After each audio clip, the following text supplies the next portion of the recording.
Hello, I have no idea how to start this video, but I put up a Q&A on Instagram and I got lots of questions. So I thought the easiest way to answer them all for you is to do a little talky video, because I don't like typing long things and spending too long on my phone. So hopefully this works out much easier and maybe more enjoyable for you too, because I can elaborate more than can fit in a little Instagram story. So let's find a good one to start with. What would you say your ethos is in terms of buying food, healthcare and in life? Go as natural as possible and low impact on the environment. Buying food, I aim to get local as possible, organic if possible, and then for meat and dairy, regenerative farming practices are my ideal. But I generally just buy the best quality that I can find and afford. That is one of my top priorities. So I don't mind if that's where all my money goes. I don't need anything else. I have to say that it's quite difficult at the moment with food costs being so expensive. It's hard to upkeep that standard, but it is something I try not to compromise on because it's really important to me, especially now that I have a little one. Healthcare. Well, living in the UK, I am grateful that we have access to free healthcare like the NHS for emergencies, but generally I avoid doctors and Western medicine as much as I can, and I will always try a natural remedy first, and then if that doesn't work for me, then I will look at other options, including Western medicine.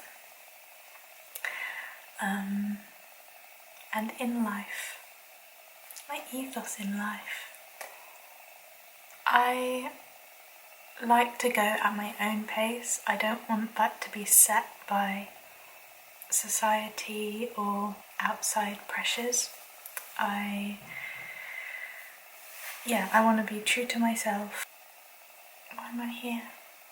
I'm here just to be on the planet and experience the wonders of life. And I'm just trying to make my life flow as smoothly as possible, do the most good that I can, and raise a conscious little earthling. I hope that answers your question. Okay, let's do another one. How do you become more holistically connected to your health and femininity? I would say for me that really started with tracking my cycle and living in tune with my body's rhythm. As a woman, our menstrual cycle is connected to the moon, and that feels massive for me, and I love having that, and I can't imagine life not knowing that anymore. And I can't believe there was a point in my teenage years when I didn't really know about that and how your energy flows through your cycle, and now having that knowledge is really empowering for me, and knowing when to rest and when I'm going to be more creative, even when to make big decisions and things, I have found that has had a huge impact on my life. And yeah,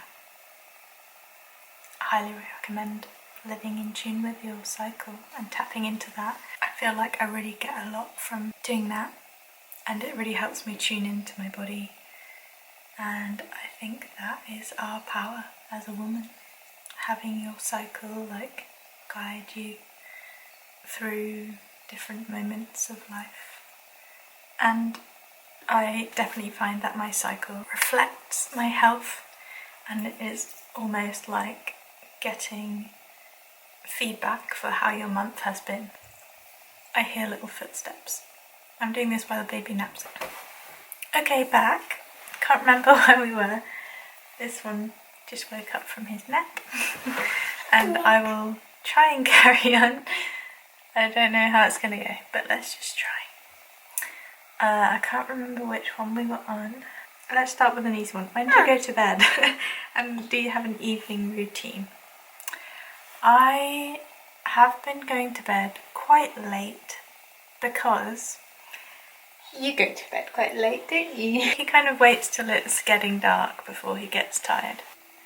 Yeah, and I just feel like I need a little bit of time to myself after that. Do you want an apple?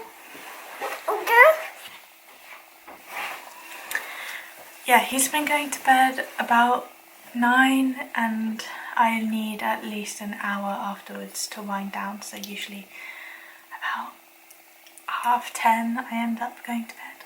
I don't really have an evening routine apart from just eating dinner, and sometimes me and Rayleigh watch a film together, but not very often anymore. We actually just kind of sit in the dark and talk after we've eaten dinner, and sometimes have a little bit of chocolate and then get too tired and go to bed. For Ryoki, I try and have a bit more of a routine. He'll have dinner like about an hour or two before he goes to bed, and then we just wind down, read books, put pyjamas on, brush our teeth, have a bath, that kind of thing.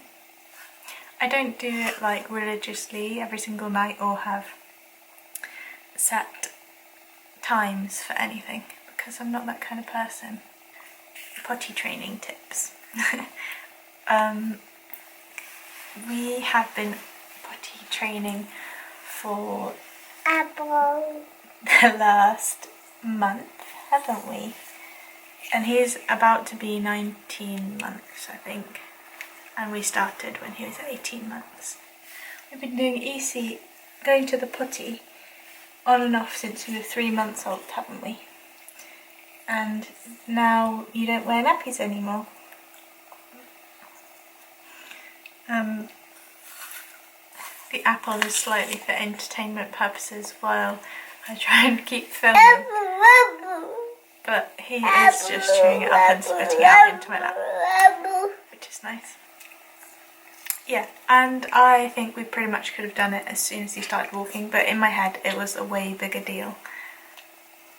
And I was anxious about doing it. I just thought it was going to be really stressful and long, and nappies were so convenient that we just kept wearing them, especially when he started resisting the potty.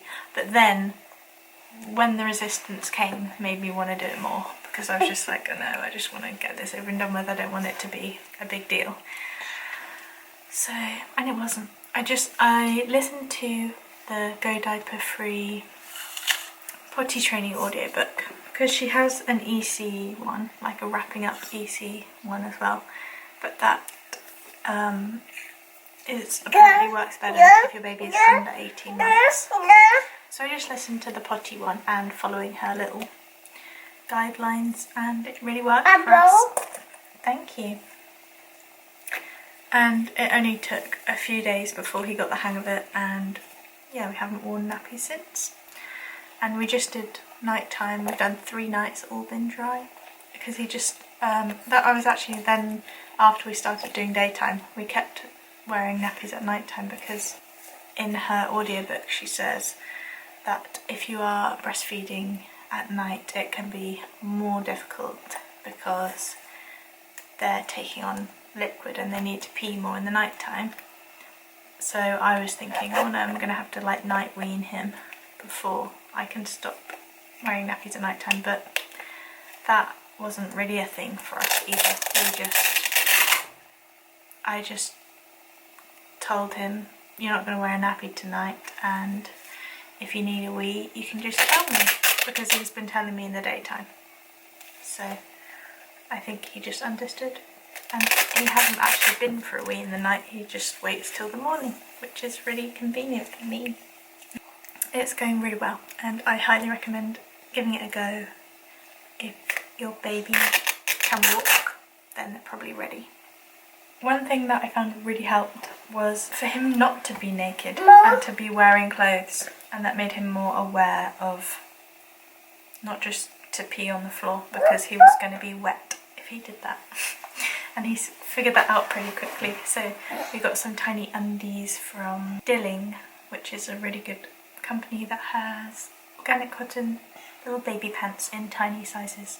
And also I have more recently discovered that Small Folk stock tiny baby pants from Leewood and Kongslod. I don't know how you pronounce that brand. I think it's Norwegian. They have some cute, more colourful ones on there, and I have 10% off if you want to have a look. It's Esme10 is my code. I'll leave a link below. And we will probably get his next ones from there. They have little boxer shorts in different colours and they're very sweet. What's your comfort food? Mine is soup. That's what they said. I really like soup as well. What's my favourite comfort food? I think it's got to be like an oxtail stew or a lamb stew. Oh! Yeah. Do you have any tips for thrifting cute kiddo clothes? Your bub is always so adorable. Thank you. We get most of our clothes from Vinted, and it's become a bit of a hobby of mine, which is a bit dangerous, but I just love finding cute things and I feel like I'm quite good at it. I also think I could do a whole separate video on how to find good second-hand baby clothes, because it's quite specific, my little processes, and I have a whole notes page of notes that I was going to make a separate video about, so if you want that, let me know. How did you become so grounded? I think I'm quite good at standing my ground with knowing my energetic boundaries and how much I can handle and not taking on any more than that. And I don't handle having stress or pressure very well, so I just, if something is stressful, I usually just don't do it. I don't know. That's not good advice though, is it? I'm quite good at kind of detaching my emotions from scenarios or situations and just looking at things very objectively and get them done, or yeah, I think that's the way my brain works. I don't necessarily know if that is a good thing, but in some ways it is, because it allows me to stay regulated and grounded. Yeah.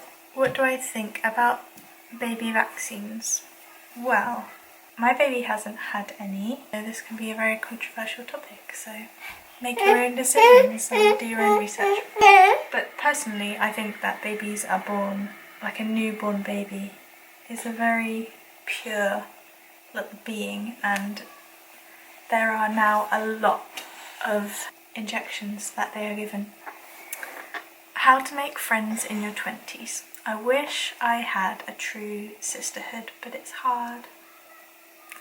It is hard, and I don't know if I've ever been good at that, or I think becoming a mum has forced me into scenarios where I have bonded with like-minded people and made friends, but it's not in my nature to put myself out there otherwise and try to make friends.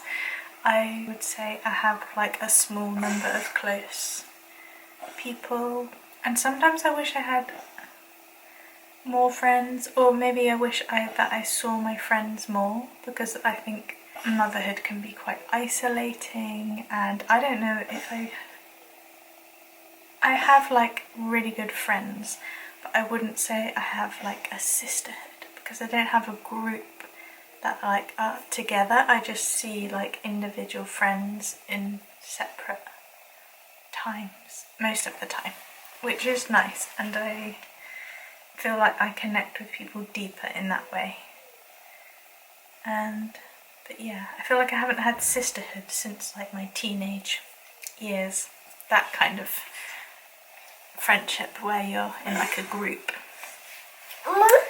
I don't know, I would say my advice from someone who's maybe not that good at making friends, what I would do is follow your passions and like hobbies.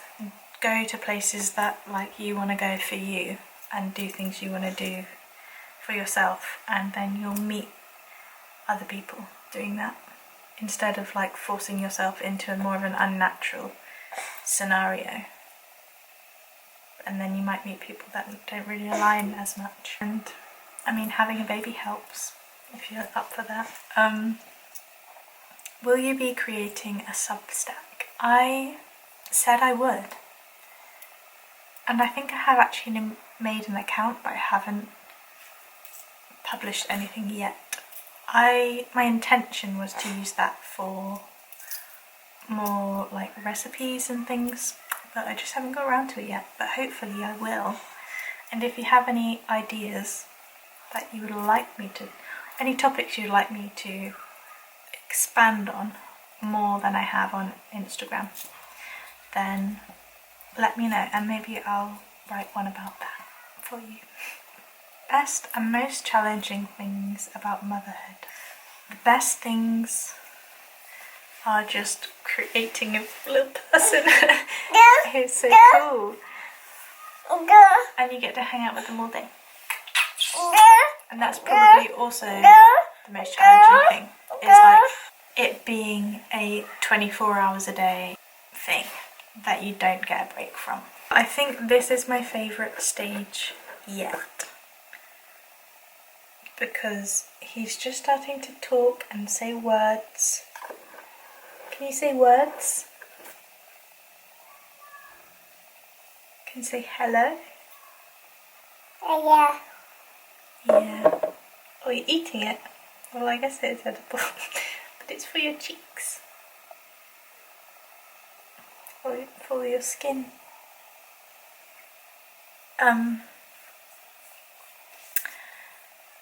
Yeah, he's just so cool at the moment and so fun and just bringing me so much joy and love.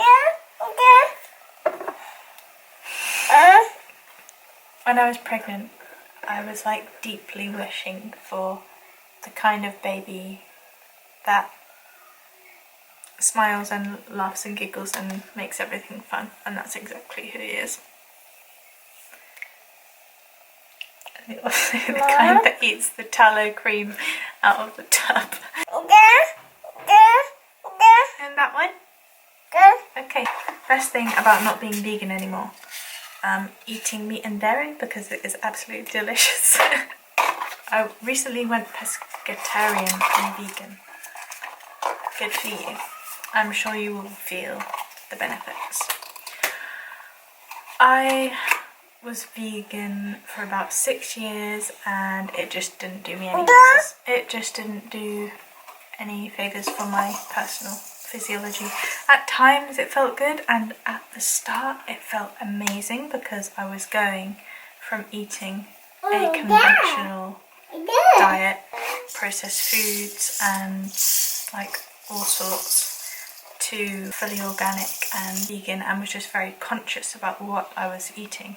So that change made me feel good, and then gradually I got more depleted and I just had very low energy, terrible periods, terrible skin, and I just generally did not feel good in my body. The first thing I reincorporated was bone broth a year or two before I was pregnant, so maybe 3 years ago, and because I really hadn't eaten much meat in my entire life, I was a bit afraid of what it was going to do to me.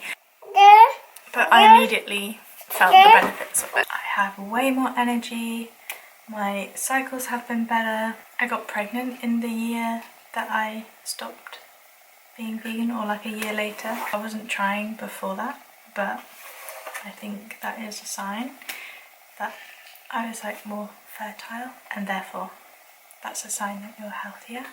I have noticed my nails are stronger and grow very quickly.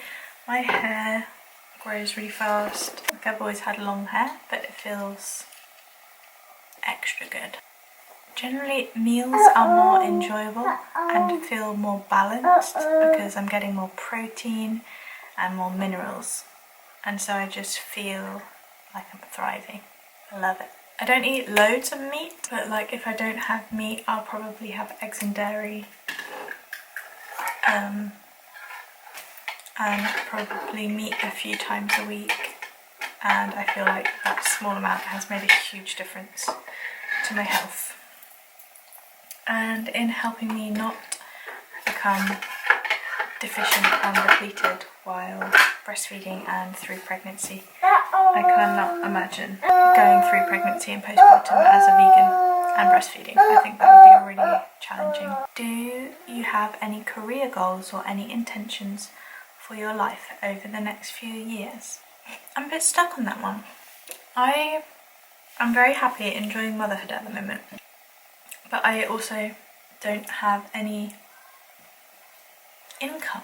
I was on maternity pay and then that stopped, and I have now small ways of making little bits of income, one of them being Instagram, one of them being selling some second-hand clothes, and one of them being doing little markets and my riverbed shop. But part of that with my riverbed shop involves having some money available to buy the things that I'm going to sell, or to buy the materials to make what I'm going to sell, which is not always easy. So starting from scratch is very difficult, I've found, without like a good chunk of money to set you up for your business. I think it's quite hard to get to like a thriving level with it. I'm hoping to just keep doing what I'm doing and hopefully get better at it. Get some more partnerships and collaborations through Instagram, because I have had a few that have worked really well for me and I see the potential, and I'm just working my way towards that so I can keep staying at home with my little boy, because I don't want to miss a moment.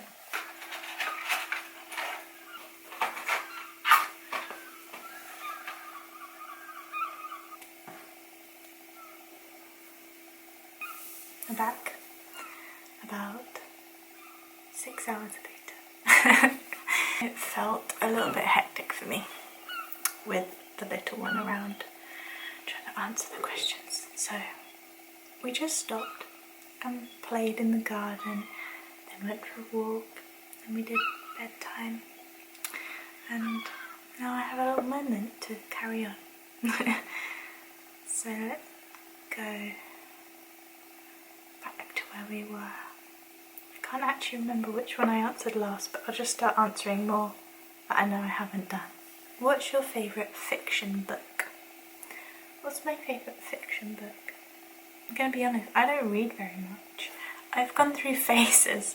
When I was a teenager, I read a lot. I feel like I have a very full life, and whenever I sit down to read, I mean especially with a toddler around, I don't really get long enough to get into the book. Yeah, I haven't read a fiction book for a long time, apart from like babies' books. Maybe you want a baby's book recommendation? I've read lots of those. The last fiction book that I remember reading is like the Lord of the Rings trilogy, and I really loved that, and I got so into it. I have listened to audiobooks since. I really like the June audiobook. Me and Rolly listened to that when we were lino cutting. It's a really good one. What has been your journey of integrating your birth experience? That's a heavy one. I feel pretty at peace with it now, a year and a half later. At the time, I was very upset with how my birth unfolded, considering how I had gone through my pregnancy with so much confidence and calm and no fear. I did a lot of preparation and a lovely birth course that focused on free birth and like birth outside the system, which is what I really wanted to happen but didn't. For those of you that don't know, I ended up having a C-section after a really long labour at home. Like immediately afterwards I regretted it, and I think I didn't need it. Just long labour. No emergency reason that I needed a C-section, and I wish I hadn't had one. It caused a lot of issues for myself and baby afterwards that I've had to heal from. But ultimately I learned a lot about myself, about birth, and how I would do things differently if I gave birth again. I don't feel like majorly traumatised. In the early days I had to work through pretty heavy feeling of trauma. Things that helped were doing trauma release exercises. Like, if you look it up, there's a bunch of different yoga sequences and movements and poses that help your body tremble or shake, and that naturally releases trauma from your body. It's not like a scary thing to do, it's very relaxed. And when I went to do it, I had a lady like support me through the process. I was slightly nervous about doing it because I was worried that it was going to be more of like an emotional release, and I'd already had a lot of that. But it wasn't, it was just physical in your body shakes, and then you just feel better afterwards. So I highly recommend that. What do you do for work, and what are your plans for the future? I love you. When I was pregnant I was working as a chef. I worked as a chef up until the end of my pregnancy, and then I got maternity pay. That has stopped now. My partner works 2 part-time jobs in different places. I have like lots of mini incomes. Like I have my riverbed shop, I sell some clothes secondhand, I work through Instagram, I do little market stalls, and also sometimes we get paid for small gigs, but those are all like very small incomes, so it's not easy. I don't have like a proper job. It's definitely a challenge, but I would rather financially struggle a little bit and be at home with my baby than go and earn money and then pay somebody else to look after him. It doesn't make sense to me. So, and plans for the future. Hopefully keep staying home with my baby and kind of level up all my little income pathways. Please could you share your go-to normal midweek dinners? I'd love some inspiration. I just remembered this was the one I got cut off on, I think. I don't really usually cook things every single day. I try to make big batches of things all at once and then eat them through the week. That just works better for me if I just have a chunk of time to cook a bunch of stuff, and then I can just heat things up through the week and have stuff ready. I usually try and make a batch of meat stock with chicken usually, or a chicken soup, and then some kind of other dish like a curry or a bolognese. Nothing fancy. I just kind of work with whatever ingredients I have and just improvise a lot. Recently I've made a few times this coconut noodle soup with like chicken broth and coconut milk. The green curry coconut milk from Bayona, which is one of my favourite things for making a quick meal. It's really tasty. And then just whatever veg I have and some noodles. The Bayona spelt noodles as well, they're my favourite. I'll share a recipe for that soon. I've even made a reel and it's in my drafts because I can't find the right music, but I will soon.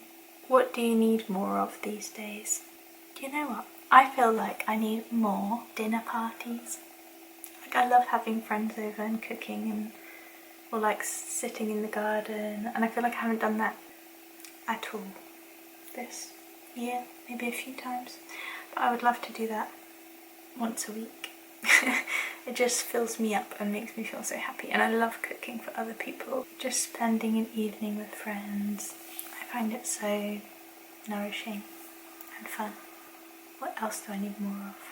I feel like as it's edging towards the end half of summer, I just need to make the most of it. To have a camping trip, and I need to do some stargazing, and I need to fit in as many river and sea swims as I possibly can, and I need to sunbathe and I need to go on a boat, and I need to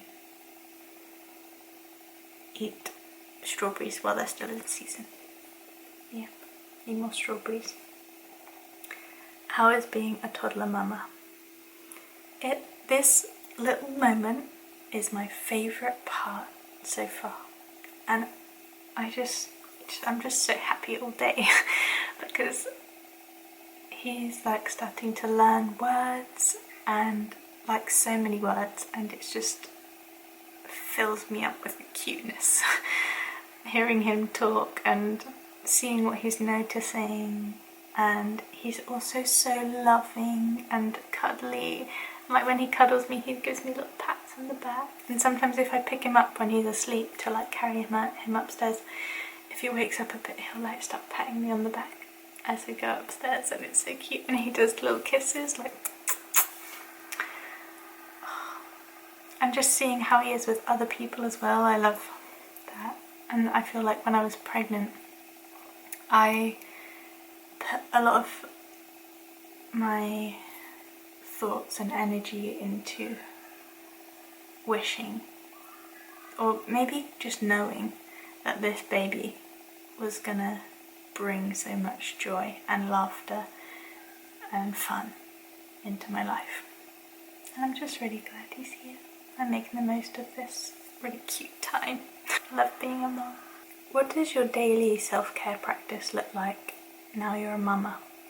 I think I could work on this one. I'm just going to turn the light up a bit because it just suddenly got more dark. Don't have a lot of space, alone time. It's like 24/7 baby care.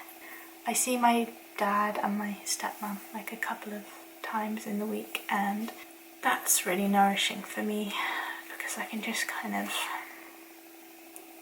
let them be with Ryoki, and I can have a little rest when I'm around them. The one good thing is that he still takes a daytime nap, which is quite long, so I do have a little chunk in the middle of the day when I can do something, usually something I need to do, like the washing up or tidying, and then have a little rest as well. Would you ever leave Devon, or are you settled? I don't know. I feel settled at the moment, but who knows what the future holds.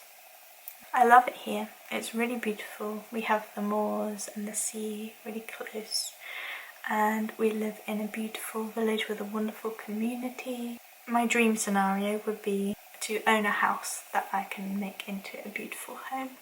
One day maybe I would love to live around here somewhere in a house that I can make into a home with a beautiful garden, and just make it my own, and know that I can stay there, and I can do whatever I want, because I think I would have a lot of fun decorating a house.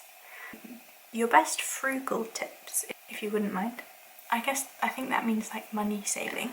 One thing that has helped quite a lot is using Well Easy, where we order all of our cupboard staples from. There's like organic brands on there, just high quality cupboard staples, and I have a code for that if you want to try it. It's £10 off. We order everything like tin tomatoes, coconut milk, snacks. You can get supplements on there, cleaning products, toilet roll, we get baby wipes. Yeah, a lot of things we order from there, and it's up to 30% off how much it would be in a shop. We've definitely saved a few £100s since we've started using it, and it's been less than a year, so I would highly recommend that. What is your meditation practice like, if you have one?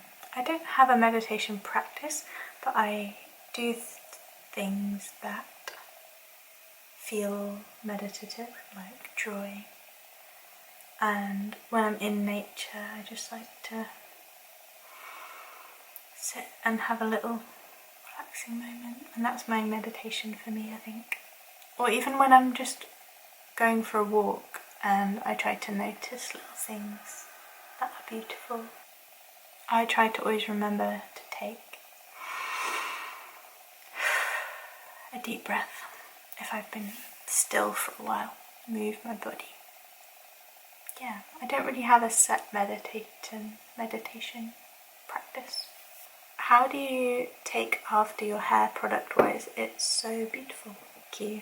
I don't wash my hair very often, maybe once a week. I have recently been using this hair oil from Hin.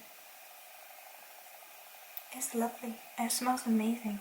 It's like bright green. It's very relaxing, and it smells kind of minty, kind of rosemary.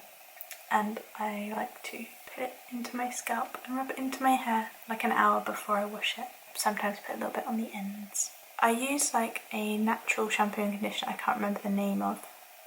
It's got really weird packaging. It doesn't like look cool, but it's the one that I found that has the best ingredients, and I will take a picture of it or something, or write it on here if I can remember. So I shampoo and then I spray. I made like an apple cider vinegar rinse and I put it in a spray bottle.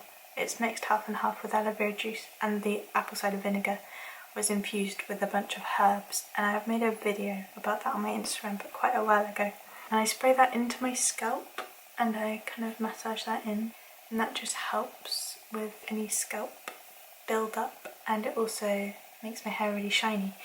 And then while that's kind of sitting on there for a bit, I'd put conditioner in from about here downwards, and sometimes a little bit here, but mostly focusing on the ends. I just get a trim now and again. Not very often because I like to grow it really long. I also just like to keep it pretty low maintenance. I often sleep with a plait to protect it as well. I feel like it definitely helps. I've heard silk pillowcases are good and I would love to try one, but I just can't afford one right now. And there we go. I think that's all the questions. Thank you for watching if you have, and thank you for sending me all your questions. Maybe I'll make some more YouTube videos. Who knows?